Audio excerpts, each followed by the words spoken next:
नामांकन आपने दाखिल कर दिया कविता जी, अब क्या कहेंगी? भारतीय जनता पार्टी की तरफ से सर्वोच्च सदन पहुंचने की तैयारी है आपकी? जी, मैं अपने केंद्रीय नेतृत्व को, माननीय मोदी जी को, हमारे राष्ट्रीय अध्यक्ष माननीय जगत प्रकाश नड्डा जी को, हमारे यशस्वी मुख्यमंत्री माननीय शिवराज सिंह चौहान जी को, हमारे प्रदेश अध्यक्ष माननीय विष्णुदत्त शर्मा जी को बहुत धन्यवाद देती हूँ। धन्यवाद इस बात का कि भारतीय जनता पार्टी जो कहती है वो करती है। सबसे पहले तो दोनों बहनों को, मातृशक्ति को उन्होंने उम्मीदवार के रूप में चुना, इसलिए बहुत धन्यवाद। और भारतीय जनता पार्टी एकमात्र पार्टी थी जिसने स्थानीय निकाय चुनाव में महिलाओं को 50% आरक्षण दिया था। हम महिलाओं के अधिकारों की बात भारतीय जनता पार्टी अगर करती है तो उसको करके भी दिखाती है। और आज राज्यसभा का जब अवसर आया तो एक ओबीसी वर्ग से मुझे चुना और हमारी वाल्मीकि बहन को भी चुना। तो हम न दिखावा करते हैं न झूठ बोलते हैं, हम सिर्फ महिलाओं के सम्मान के साथ आगे बढ़ते हैं, ऐसा पार्टी सोचती है और आज उन्होंने करके भी दिखाया। उच्च सदन में आप जब पहुंच ही रही हैं तो क्या होगा महिलाओं को लेकर, खास कर क्योंकि आप दोनों महिला प्रत्याशी हैं?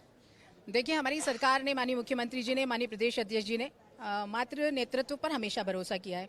इसके पहले भारतीय जनता पार्टी की प्रदेश महामंत्री का दायित्व उन्होंने मुझे दिया, बड़ा दायित्व था, लेकिन उन्होंने मातृशक्ति के नेतृत्व पर भरोसा करके वो दायित्व मुझे दिया।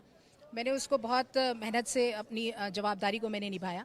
भारतीय जनता पार्टी को मातृशक्ति के नेतृत्व पर भरोसा है, इसलिए दोनों बहनों को हम लोगों को उम्मीदवार बनाया। 2023 भी सामने होगा आपके, 24-23? भारतीय जनता पार्टी की रीति नीति, भारतीय जनता पार्टी के विकास, भारतीय जनता पार्टी की योजनाएं, जन कल्याणकारी, ये सब जनता के सामने, और निश्चित हम भारतीय जनता पार्टी का परचम फहराएंगे। सुमित्रा जी, आपने नामांकन दाखिल कर दिया है, क्या कहेंगी? आज भारतीय जनता पार्टी ने आपको प्रत्याशी बनाया है, अब आप सर्वोच्च सदन की तरफ पहुंच रही, क्या प्राथमिकताएं रहने वाली और क्या मन में चल रहा है? कभी सोचा था कि यहाँ आप खड़ी हों? कई बार मैंने देखा आज आप मंच पर भावुक हुई, यहाँ भावुक हुई, ये मन क्यों बार बार भर रहा है? मन इसलिए भर रहा है कि आज जब से देश आज़ाद हुआ है, कभी भी किसी दलों ने अनुसूचित जाति वर्ग का, जो आज उपेक्षा का शिकार पूरे हिंदुस्तान में है, क्या किसी ने मुड़ के उनकी पीड़ा नहीं समझी? उनको सदन में नहीं भेजना चाहिए? उच्च सदन उनके लिए नहीं है क्या? पैसेदारों के लिए है। आज की डेट में आप देख लीजिए, तनख्वाह जी को देते हैं, जो तनख्वाह जी हवाई जहाज से आते हैं और हवाई जहाज से जाते हैं, कभी गरीबों की तरफ देखते नहीं हैं। आज हमारी भारतीय जनता पार्टी ने यदि हमें बनाया है तो कल भी हम पैदल चलते रहे, आज भी पैदल चलेंगे और कल भी जनता के बीच रहेंगे, आज भी जनता के बीच। सुमित्रा जी को क्या याद आ रहा है? कभी जब पुराने जब दिन आप याद कर रही होंगी तो क्या मन में आता है? कभी मन में कल्पना तो रही होगी कि मैं यहाँ तक पहुँचूंगी, हर व्यक्ति मन में कल्पना लेकर चलता है।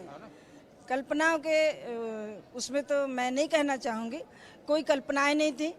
और पार्टी प्रत्यक्ष की पूजा करती है, कार्यों की पूजा करती है। भारतीय जनता पार्टी ने मुझे ये सम्मान दिया है, मैं बरकरार रखूंगी भारतीय जनता पार्टी का पूरी ईमानदारी और निष्ठा के साथ में। जनता की जो विश्वास हमारी भारतीय जनता चाहती है उस पर खरे उतर बार बार भर आता है, आप देखिएगा। और सुमित्रा जी, और यही भारतीय जनता पार्टी की खासियत है कि दोनों कैंडिडेट, जिस तरह से एक ओबीसी वर्ग से कविता पाटीदार को बनाया है, दूसरी तरफ हम सुमित्रा जी को देख रहे हैं, कई बार मन भर आता उनका। कहते हैं मेरे पास लफ्ज नहीं है कहने के लिए, मैं क्या कहूँ, कुछ बोल नहीं पाऊंगी। लेकिन जब व्यक्ति कुछ नहीं बोलता है तो भी समझ सकते हैं यही बीजेपी की रणनीति है।